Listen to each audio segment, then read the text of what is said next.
Bagaimana sebuah aksi protes di atas panggung bisa mengguncang dunia musik dan juga menciptakan gelombang yang lebih besar dari sekedar musik itu sendiri.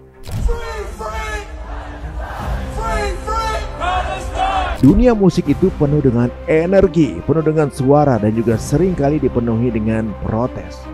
Namun, tahu nggak bahwa beberapa musisi dunia memilih untuk mendukung Palestina di atas panggung mereka?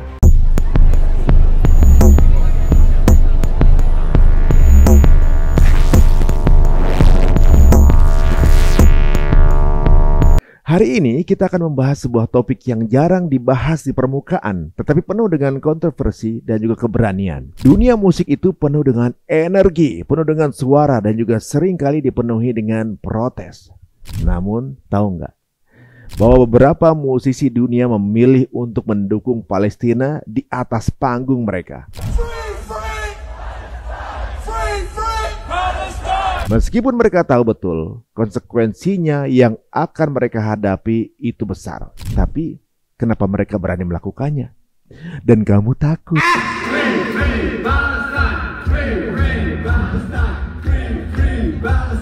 Apa yang terjadi di balik layar saat musisi memilih untuk tampil pro-Palestine?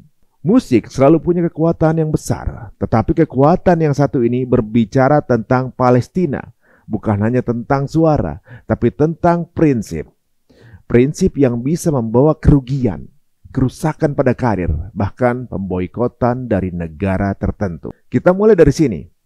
Teman-teman, bagaimana sebuah aksi protes di atas panggung bisa mengguncang dunia musik dan juga menciptakan gelombang yang lebih besar dari sekedar musik itu sendiri.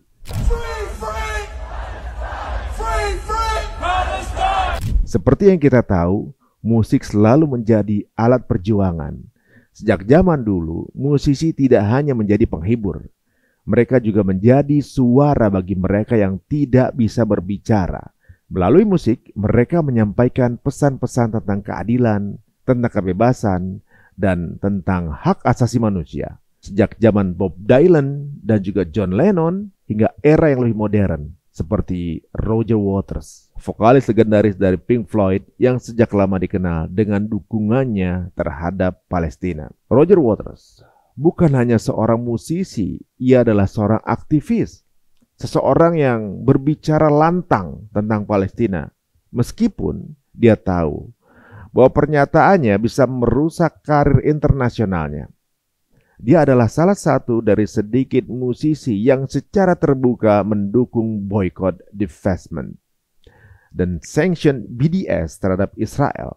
Tapi apa yang dia terima sebagai balasan? Sebuah serangan habis-habisan dari media. Bahkan ancaman untuk tidak tampil di negara-negara yang pro-Israel. Namun banyak bagi musisi seperti Roger Waters ini. Bukan cuma soal uang atau ketenaran, ini soal keadilan. Itu sebabnya dia tetap berbicara, meskipun itu bisa merugikan dirinya sendiri. We all remember 1948, not just because of the Nakba and the creation of the Jewish state, but because the fledgling United Nations in Paris in 1948 made a universal declaration of human rights. Dia tahu bahwa ada hal yang lebih besar dari sekedar ketenaran. Hal yang lebih besar dari semua konser besar atau penjualan album yang fantastis. Dia tahu bahwa dia memiliki platform yang bisa mengubah pandangan banyak orang. Dan itulah yang membuatnya berbeda dari banyak musisi lainnya. Contoh lain yang tidak kalah berani adalah Lauryn Hill, rapper dan penyanyi berbakat asal Amerika Serikat. Ini ternyata juga pro-Palestine. Ketika dia tampil di panggung internasional, dia nggak segan-segan mengungkapkan dukungannya terhadap Palestina. Dan hal ini bukan hanya sekadar pernyataan lisan, tapi juga lewat lirik-lirik yang dia tulis, yang dengan tegas mengkritik kekejaman yang terjadi di Palestina. Di dunia yang terpecah dengan tekanan politik yang kuat, keputusan seperti ini bisa merusak reputasi seorang musisi. Namun Lauryn Hill tetap bertahan. Dia tahu bahwa musiknya lebih dari sekedar hiburan. Musiknya adalah pesan revolusi, pesan perjuangan. Namun keberanian ini tentunya aja tidak datang tanpa konsekuensi. Ada harga yang harus dibayar. Banyak musisi yang mengalami boykot setelah mereka menunjukkan sikap pro-Palestina ini di atas panggung. Sebagai contoh, penyanyi asal Selandia Baru Lorde membuat keputusan berani pada tahun 2017, ini sebelum 7 Oktober jauh ya bahkan, untuk membatalkan konsernya di Tel Aviv, Israel. Keputusan ini memicu perdebatan yang panas. Beberapa penggemar Israel mengecamnya, namun dia tetap bertahan dengan keputusannya. Tentu aja keputusannya ini gak mudah. Di dunia hiburan, kontrak dan hubungan bisnis sangat bergantung pada pasar internasional. Dan Israel adalah salah satu pasar terbesar di dunia musik atau bahkan penentu pasar. Membatalkan konser di Tel Aviv adalah langkah yang beresiko, tapi Lorde tidak gentar.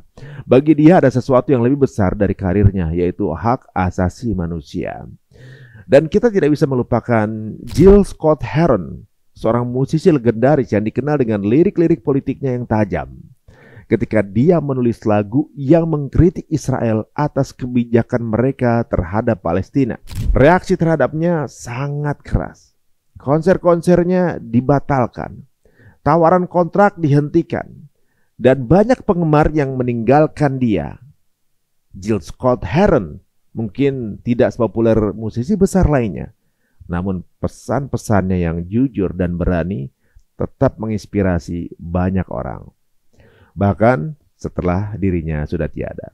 Tapi apa yang menarik dari semua ini adalah kenyataan bahwa meskipun musisi-musisi ini menghadapi banyak kerugian, mereka tidak pernah mundur. Mereka terus berbicara, terus bernyanyi, dan terus memperjuangkan Palestina. Mereka mungkin tidak bisa mengubah dunia dengan satu konser atau satu lagu saja, tapi mereka tahu bahwa suara mereka memiliki kekuatan untuk menginspirasi dan juga mengedukasi jutaan orang di luar sana. Kita harus ingat, bagi musisi seperti mereka, karir adalah sekunder. Mereka lebih memilih untuk berbicara tentang kebenaran, tentang keadilan, meskipun itu bisa merusak segalanya. Ini adalah perjuangan mereka untuk menciptakan dunia yang lebih baik. Dan mereka tahu itu adalah bagian dari misi mereka sebagai seniman. Namun meskipun banyak kerugian yang mereka alami, banyak juga yang akhirnya mendukung mereka.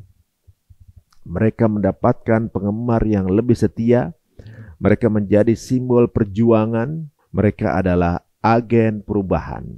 Meskipun karir mereka mungkin terhambat, mereka tetap memiliki kekuatan untuk menggerakkan hati banyak orang dan membangkitkan kesadaran tentang Palestina. Keberanian mereka membawa dampak besar dalam membawa isu Palestina ke tengah panggung dunia. Teman-teman, apa yang bisa kita pelajari dari kisah-kisah ini? Apa yang bisa kita ambil sebagai inspirasi? Musisi-musisi ini mengajarkan kita bahwa terkadang kita harus memilih antara berdiri di atas prinsip kita atau memilih kenyamanan yang datang dari hidup tanpa resiko.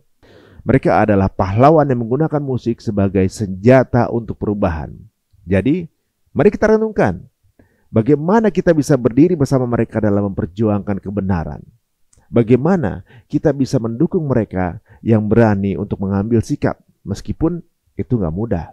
Teman-teman, doakan Palestina, doakan musisi-musisi yang berani ini, dan semoga dunia ini segera melihat kedamaian yang seharusnya ada di sana.